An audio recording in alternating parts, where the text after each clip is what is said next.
اللہ پاک فرماتے ہیں ہن لباس لکم وانتم لباس لہن۔ میاں بیوی کا جو آپس کا رشتہ اور تعلق ہے، قرآن کریم نے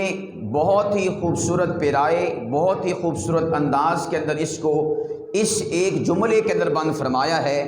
کہ بیوی مرد کا لباس ہے، شوہر کا لباس ہے، اور شوہر اپنی بیوی کا لباس ہے۔ تو جس طرح میں نے پچھلی مرتبہ عرض کیا تھا شوہر کے حوالے سے کہ شوہر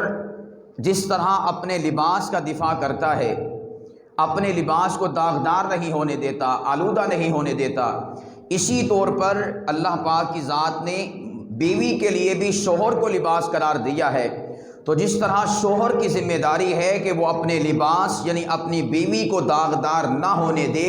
اسی طور پر بیوی کی ذمہ داری ہے کہ وہ اپنے لباس یعنی شوہر کو کسی بھی اعتبار سے داغدار نہ ہونے دے۔ لیکن ہمارے ہاں تو ماشاءاللہ عورتیں جب 4-5 بیٹھتی ہیں تو خامدوں کی غیبتیں شروع کر دیتی ہیں، ہر ایک اپنے خامد کا نقص بیان کرتی ہے، عیب بیان کرتی ہے،